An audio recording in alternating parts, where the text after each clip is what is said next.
نحمده ونصلي ونسلم على رسوله الكريم ونعوذ بالله من شرور أنفسنا ومن سيئات أعمالنا من يهده الله فلا مضل له ومن يضلله فلا هادي له أشهد أن لا إله إلا الله وحده لا شريك له وأشهد أن محمدا عبده ورسوله أما بعد قال النبي صلى الله عليه وآله وسلم من سلك طريقا يطلب فيه علما سلك الله به طريقا من طرق الجنة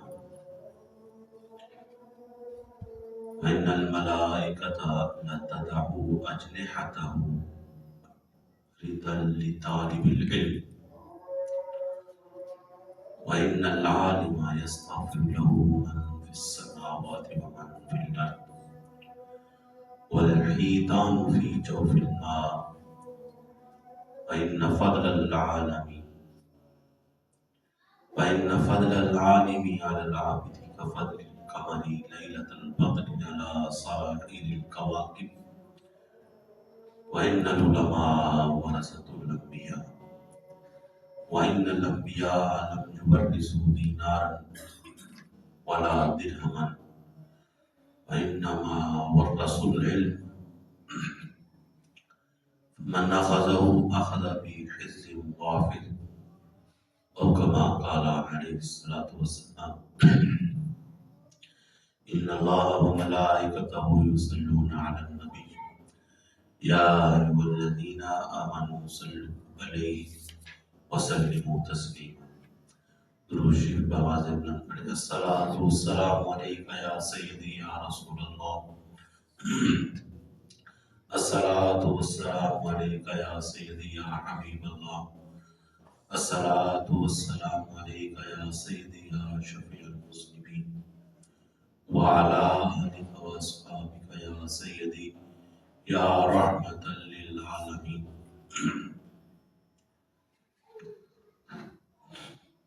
محترم معزز مکرم سامعین، اللہ تعالیٰ آپ کو جمعہ میں اپنی گھر میں حاضر ہونے کی عیسائی پر بروز شر بے پناہ رحمت عطا فرمائے۔ دنیا میں اللہ تعالیٰ آپ کے لیے آسانیاں پیدا فرمائے۔ حدیث شریف کی کتاب سے میں نے ایک روایت کا حصہ آپ کے سامنے تلاوت کیا ہے۔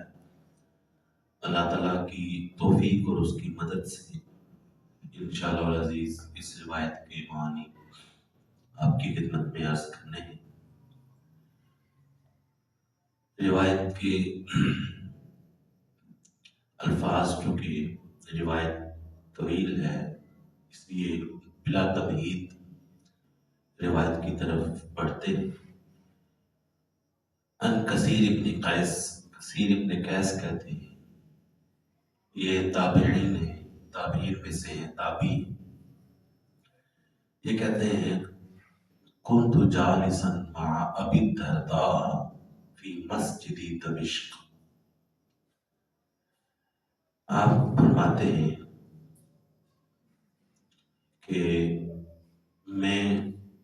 صحابی رسول حضرت سیدنا ابو درداء رضی اللہ عنہ کے ساتھ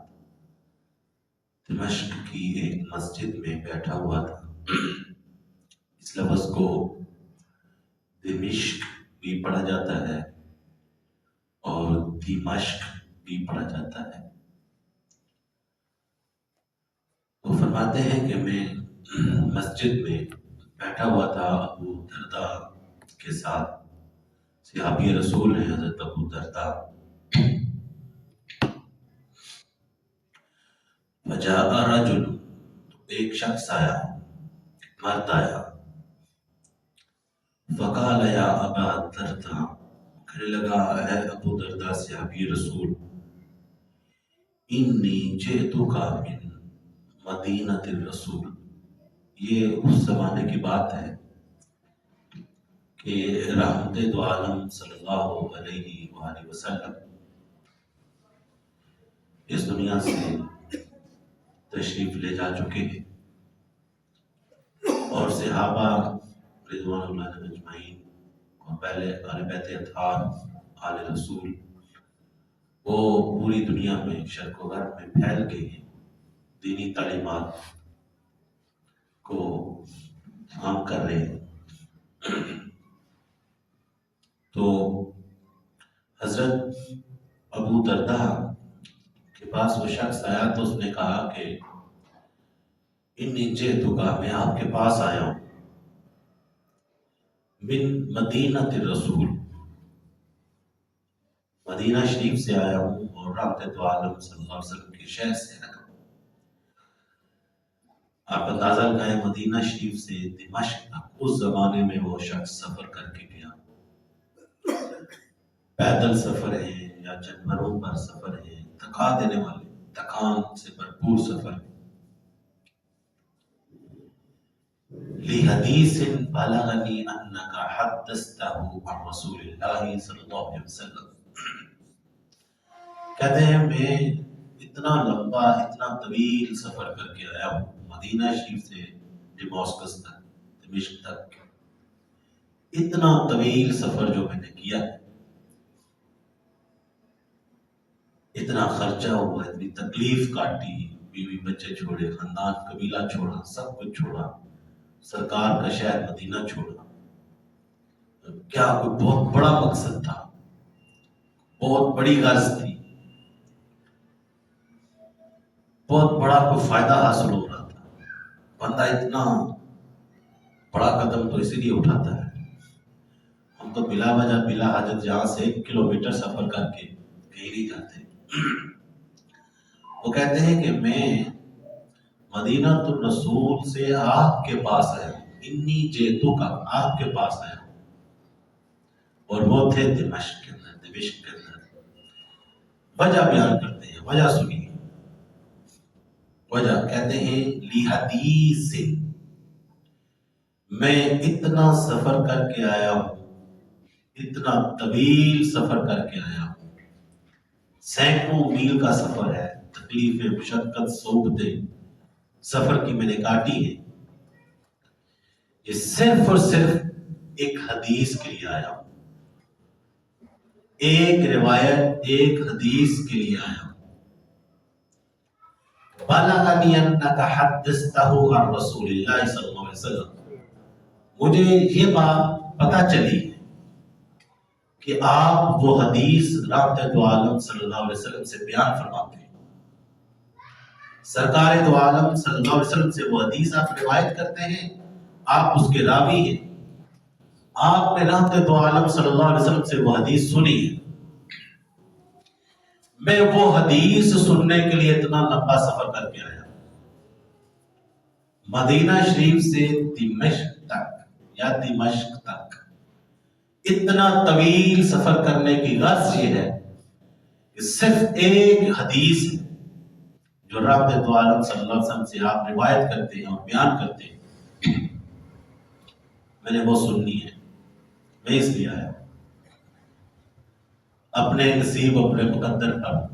اپنے بخت پر ہم مسلمانوں کو ناز ہونا چاہیے۔ اللہ تعالیٰ نے کتنا کرم کیا ہے کہ ہم یہ اپنے گھر سے اٹھ کر مسجد میں آتے ہیں، حدیث رسول سن لیتے ہیں۔ اللہ تعالیٰ نے ہمیں یہ موقع دیا ہے، یہ زندگی دی ہے، یہ مہلت دی ہے کہ ہم اللہ کے رسول کی روایت، حدیث صرف چند قدم چل کر آتے ہیں، سن لیتے ہیں۔ اور ایک وہ زمانہ تھا جب تابعین جیسے لوگ، ذلیل القدر لوگ، نیک صالح متقی لوگ فقط ایک حدیث سننے کے لیے مدینہ تو رسول سے دمشق تک سفر کرتے تھے۔ کتنی بڑی عزت، تکریم اور نعمت کی بات ہے، اللہ کی کتنی بڑی نعمت ہے کہ آپ اتنی آسانی سے گھر سے اٹھ کر مسجد میں آتے ہیں اور روایت سن لیتے ہیں، حدیث سن لیتے ہیں، اور پھر اس میں بہت بڑی محرومی کی بات ہے کہ بندہ حدیث رسول جس کی قیمت یہ تھی کہ اتنے طویل سفر صحابہ نے کیے، تابعین نے کیے، وہ سننے کے لیے بندہ مسجد میں بھی نہ آ سکے، اللہ کے گھر میں بھی نہ آ سکے، جو اس پر فرض ہے جمعہ پڑھنا اسی کی ادائیگی میں وہ سن سکتا تھا، وہ بھی کام نہ کر سکے، بڑی محرومی کی بات ہے۔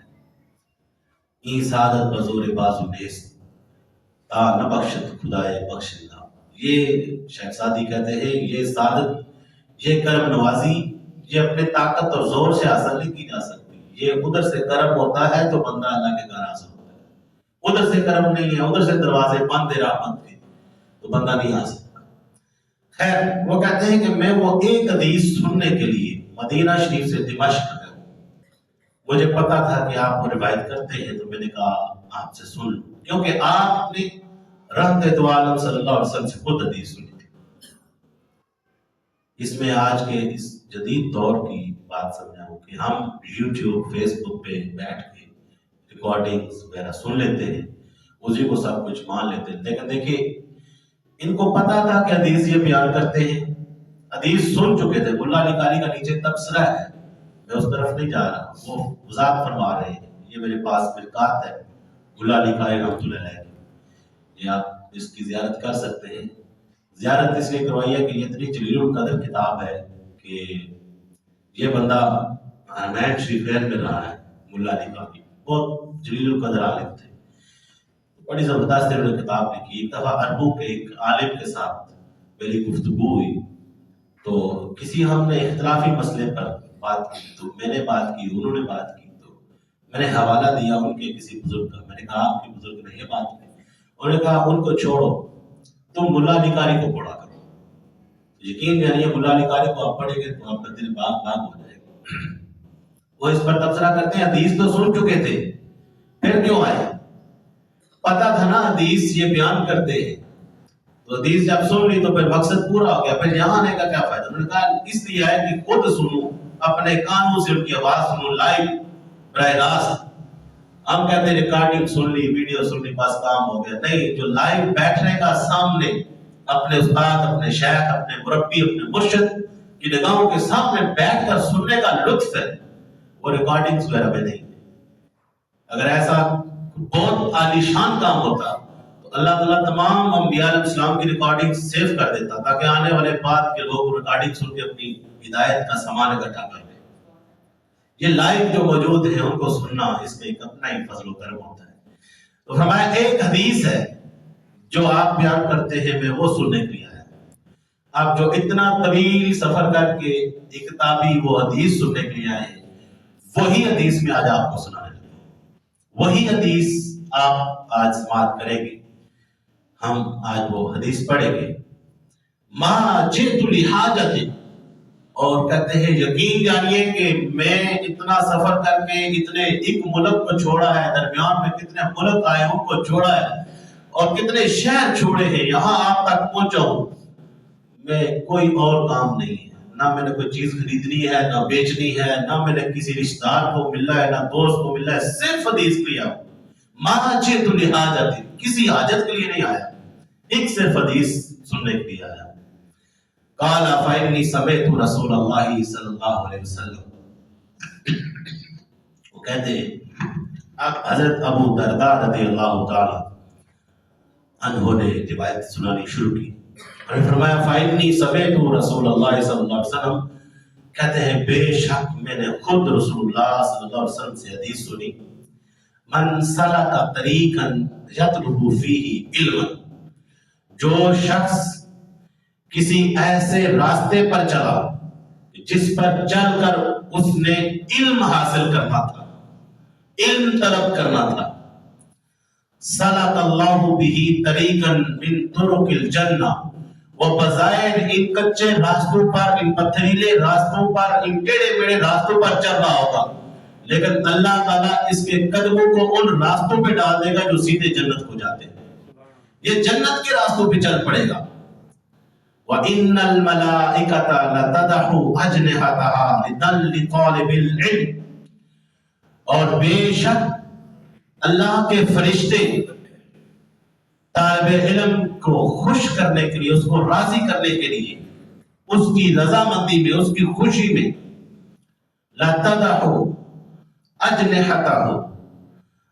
فرشتے اپنے پر، جن سے وہ زمین سے آسمان تک اڑ کے جاتے ہیں، اپنے پر طالب علم کے نیچے بچھاتے ہیں۔ اتنا مقام ہوتا ہے علم کے طالب کا، طالب علم کا۔ پھر انہوں نے روایت کے اگلے سے فرمایا ان العالم، جب یہ طالب علم عالم بن جاتا ہے، ان العالم یستغفر له من فی السماوات ومن فی الارض، اور جو طالب علم ہوتا ہے اس کا تو مقام یہ کہ اس کے پاؤں کے نیچے فرشتے پر بچھاتے ہیں، اور فرمایا کہ جو عالم ہوتا ہے جب مکمل وہ طالب علم حاصل کر لیتا ہے، عالم بن جاتا ہے، اللہ اس کو یہ اعزاز عطا فرماتا ہے، کتاب اللہ کا عالم ہوتا ہے، دینی مسائل کا عالم ہوتا ہے، اس کا مقام کیا ہوتا ہے؟ یستغفر له من فی السماوات ومن فی الارض، جو مخلوق بھی زمینوں میں رہتی ہے اور جتنی مخلوق آسمانوں میں رہتی ہے، وہ سارے اس عالم دین کے لیے استغفار کرتے ہیں۔ اتنا مقام اللہ تعالیٰ دین کے عالم کو عطا فرماتا ہے۔ پھر فرمایا والحیتان فی جوف الماء، اور سمندر کے اندر رہنے والی مچھلیاں، آبی مخلوق بھی اس عالم کے لیے استغفار کرتی ہے، دعا کرتی ہے، طلب مغفرت کرتی ہے۔ یار اتنی زمین پوری کی مخلوق کو سرکار نے در شمار فرما دیا، پوری آسمان کی مخلوقوں کو شمار فرما دیا، سمندر کی مخلوق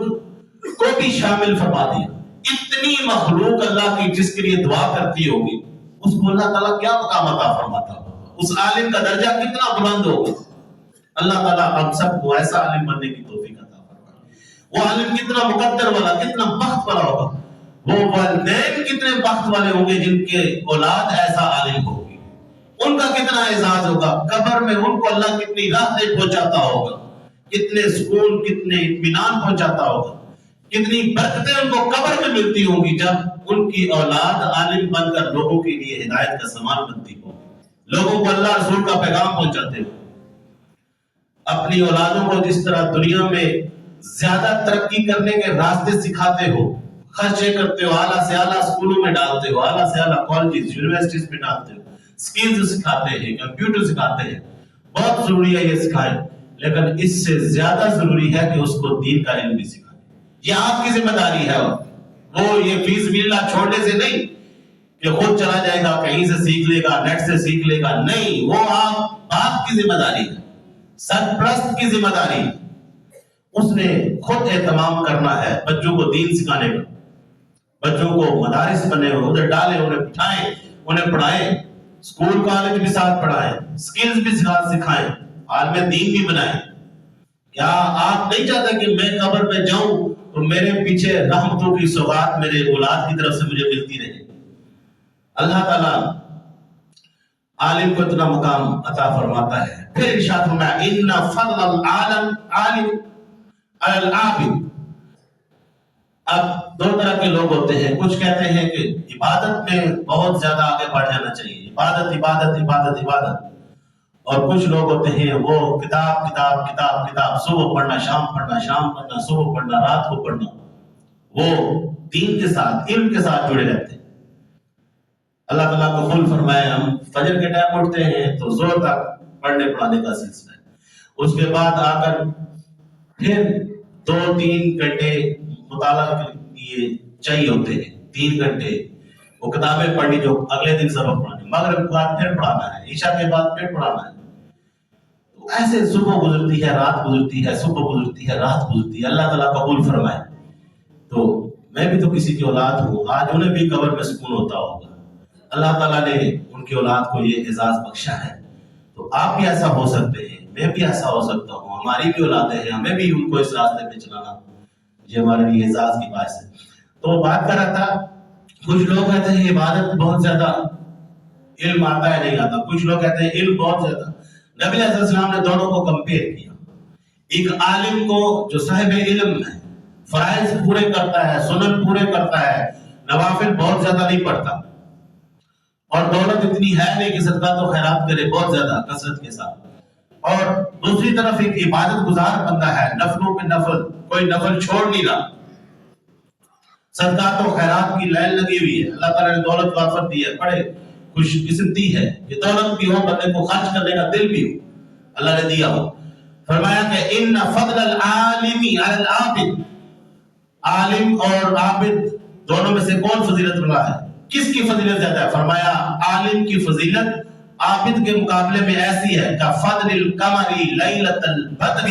علی سائر الکواکب، جس طرح 14ویں رات کا چاند چمکتا ہے اور اس کی چمک اور اس کی چاندنی اور اس کی روشنی ہوتی ہے اور باقی ستاروں کی روشنی ہوتی ہے، جس طرح ستاروں کی روشنی کا مقابلہ چاند کی روشنی کے ساتھ ہے، ایسے ہی عالم کا مقابلہ عابد کے ساتھ ہے۔ عالم 14ویں کا چاند ہے اور عبادت کرنے والا وہ عبادت گزار ہے، وہ ستاروں کی روشنی ہے۔ عبادت جو ہوتی ہے وہ میں جتنی کرتا ہوں میرے لیے، آپ جتنی کرتے ہیں اپنے لیے، لیکن جو علم ہے وہ صرف میرے لیے نہیں ہے، وہ آپ کے لیے بھی ہے۔ آپ کے پاس جو علم ہے وہ لوگوں کے لیے۔ خیر الناس من ینفع الناس، لوگوں میں سے سب سے زیادہ بہتر وہ ہے جو لوگوں کو نفع پہنچاتا ہے، فائدہ پہنچاتا ہے۔ میری عبادت کا فائدہ آپ کو اتنا نہیں جتنا علم کا ہے، آپ کے علم کا فائدہ دوسروں کو اتنا زیادہ ہے جتنا عبادت کا نہیں۔ فرمایا وَإِنَّ الْعُلَمَاءَ، علماء جو ہے وَرَثَةُ الْأَنْبِيَاء، علماء جو ہے انبیاء کے وارث ہیں۔ وَإِنَّ الْأَنْبِيَاءَ لَمْ يُوَرِّثُوا دِينَارًا وَلَا دِرْهَمًا، نبیوں کے وارث علماء ہیں، نبی علم نہیں، پیسہ نہیں چھوڑتے، مال نہیں چھوڑتے، درہم دینار نہیں چھوڑتے، وہ علم چھوڑ کر جاتے ہیں۔ وَإِنَّمَا وَرَثُوا الْعِلْمَ، نبیوں نے علم چھوڑا ہے۔ فَمَنْ أَخَذَهُ أَخَذَ بِحِظٍّ وَافِرٍ، جس کو اللہ تعالیٰ نے دین کا علم دے دیا اس کے پاس سمجھ لے کہ نبیوں کی وراثت کا ایک وافر حصہ ہے، ایک مضبوط حصہ، ایک بہت بڑا حصہ اللہ تعالیٰ نے اس کو نصیب کر دیا ہے۔ ایک بڑی خوبصورت روایت جو میں بہت شدید دل تھا چاہتی کہ میں آپ کو سناؤں۔ جتنے لوگ، ویسے ہم مسلمان ہیں، ہمارا عقیدہ ہے کسی وقت بھی موت آ سکتی ہے، مسلمان نہ بھی ہو کوئی انسان اس کا انکار نہیں کرتا،